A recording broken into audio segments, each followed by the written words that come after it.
terkasih dalam Tuhan Yesus, sungguh merupakan anugerah Tuhan kalau kita hari ini masih bisa merenungkan firman Tuhan. Hari ini kita akan merenungkan firman Tuhan dari Mazmur 119 ayat 137 sampai 144. Ini adalah bait ke-18 dari Mazmur 119. Saya mengajak Bapak Ibu Saudara untuk membuka Alkitab terlebih dahulu dan kita membaca bagian ini dan kemudian kita akan merenungkannya bersama-sama. Bapak Ibu Saudara, setelah membaca bagian Mazmur ini, Bapak Ibu Saudara tentu menemukan apa yang menjadi fokus dari si pemazmur. Kira-kira apakah itu? Ya, Bapak Ibu Saudara, jika Bapak Ibu Saudara sudah membacanya, Bapak Ibu Saudara akan menemukan pemazmur menekankan kata adil, keadilan, dan kebenaran. Mari kita perhatikan. Di ayat 137 sampai 138, pemazmur memulainya demikian. Engkau adil ya Tuhan, dan hukum-hukum-Mu benar. Telah Kau perintahkan peringatan-peringatanmu dalam keadilan dan dalam kesetiaan belaka. Bapak Ibu Saudara, di sini kita bisa melihat kata adil, keadilan, dan kebenaran. Pemazmur hubungkan dengan Allah dan juga firman-Nya. Allah itu benar, maka firman-Nya juga adalah kebenaran. Jika Allah itu adil, maka hukumnya juga adalah keadilan. Tidak berhenti sampai di sana. Pemazmur juga mengatakan bahwa keadilan Allah serta hukumnya patut dipercaya, dapat diandalkan karena kesetiaan janji Allah. Meskipun kondisi pada waktu itu, jika kita melihat, pemazmur mengatakan kondisinya sedang dalam kesusahan, bahkan ditimpa kesesakan. Hal itu tidak membuat pemazmur melupakan akan janji, keadilan, serta kebenaran firman Allah di dalam kehidupannya. Bapak Ibu Saudara, pemazmur ingin mengatakan kepada para pembacanya bahwa kita tidak akan bisa mendapatkan kebenaran dan keadilan Allah yang sejati di luar Allah itu sendiri dan juga di luar dari firman Allah.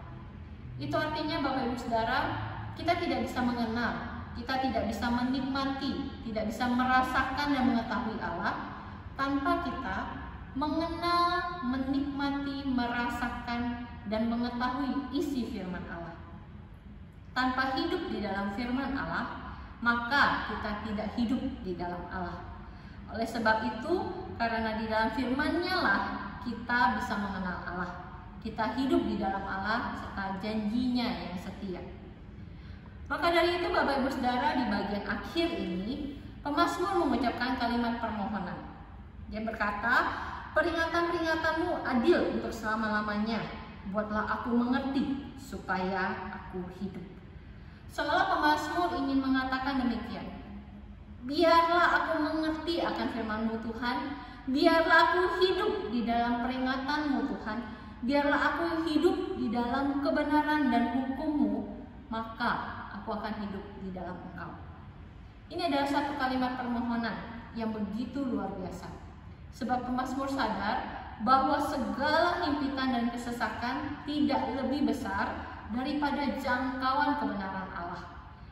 Bapak Ibu Saudara, setelah merenungkan bagian firman Tuhan ini, saya ingin mengajak kita melihat sejenak hidup kita.